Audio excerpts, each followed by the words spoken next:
The universe had forgotten what defiance looked like. For ages, great civilizations had risen, burned bright, and then surrendered when their time was up. Species older than the stars had bent their knees when stronger empires crushed them. To the coalition, resistance was only temporary. Every race broke eventually. And then humanity arrived. They were fragile, too fragile, the galaxy thought. Soft skin, brittle bones, short lives that flickered and died before many species even reached adulthood. They had no natural weapons, no thick hides, no claws, no fire in their veins like the Sorrens. Yet when the Sorrens invaded Earth's colonies, the unexpected happened. Humanity did not break. The first battle was over Dima IV, a mining colony of little value, defended by a few outdated ships and a single garrison of soldiers. The Sorrens expected an easy victory. Their ships cut through human defenses like paper, and their soldiers stormed the colony in hours. But what followed shocked them. Instead of surrender, the humans began fighting in the ruins, setting ambushes, luring armored troops into collapsing tunnels, using kitchen knives, mining lasers, even their own bloodied fists. A Sorren captain recorded his report. They do not fight like soldiers. They fight like dying stars, burning brighter as they fall.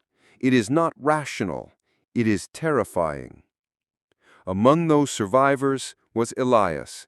He had no rank worth remembering, no history of greatness, but he carried something inside him the Sorrens could not comprehend.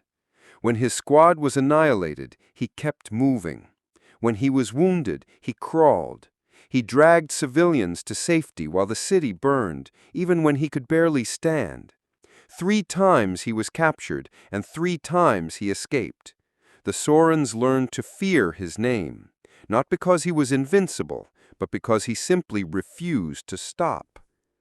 One Sorren commander stood over him once, his massive frame dwarfing the broken human lying in chains. "You are already defeated," the alien said, voice like thunder. Elias, coughing blood, still smiled through broken teeth. "Maybe, but as long as I breathe, you'll never win." Those words became a fire. Human soldiers whispered them in the trenches. Civilians painted them on ruined walls. Children repeated them when they hid in basements as bombs fell. The phrase spread faster than the Sorrens could kill, and soon every battlefield rang with it. The Sorrens kept winning territory, but not hearts. Every inch they gained was paid for in blood, in sabotage, in resistance fighters who refused to kneel. Civilians lit themselves on fire to stop supply convoys. Farmers poisoned wells rather than let the enemy drink. Entire cities fought to the last child. To the Sorrens, it was madness. To the humans, it was survival. The coalition of species, watching from the shadows, debated endlessly. "Why do they fight when surrender would save them?" one asked. "Because to them survival is not enough. They seek dignity. They seek freedom. They would rather die standing than live on their knees." The final crucible came at Veyra, the last great human stronghold. By then, humanity was fractured, their fleets shattered, their armies scattered. Logic said it was over. The Sorrens brought their entire war machine, hundreds of ships, tens of thousands of soldiers. The skies turned black with their presence. But on Veyra, no one surrendered. Civilians who had never held weapons picked them up. Old men and women built barricades with shaking hands. Children ran messages through burning streets.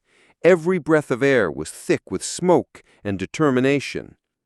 Elias, now scarred, limping, carrying wounds that should have killed him long ago, stood before the last defenders. His armor was cracked, his rifle held together with tape and hope, but his voice cut through despair. "They think we're weak because we bleed. They think we're fragile because we break.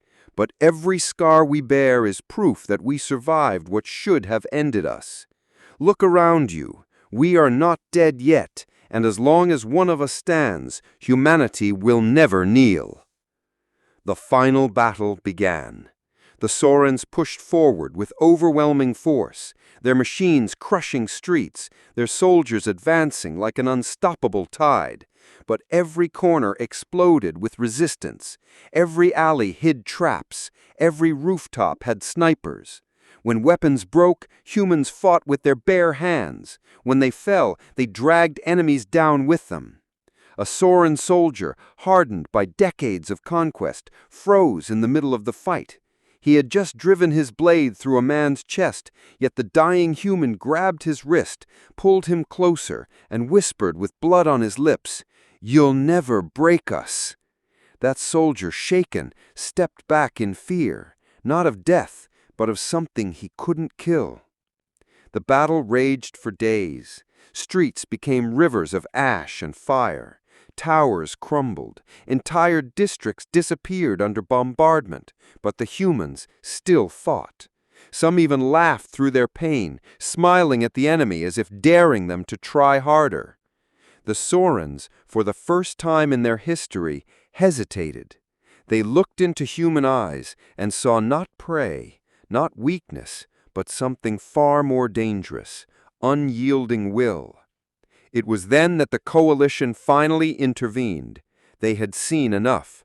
They brokered peace not because humans were powerful, but because humans had revealed something no other species possessed, a power beyond ships and weapons, a power born of stubbornness, of defiance, of hearts that refused to break. Years later, when the war was nothing but memory, a Sorren historian wrote, "We fought them with every weapon we had. We crushed their cities, burned their worlds, and tore their families apart.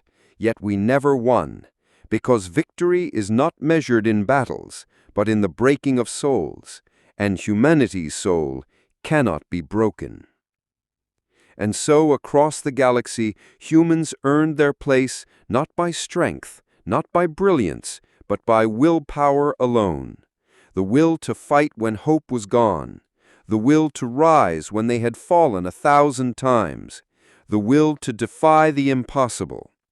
Because in the end, humanity's greatest weapon was never its machines or its armies.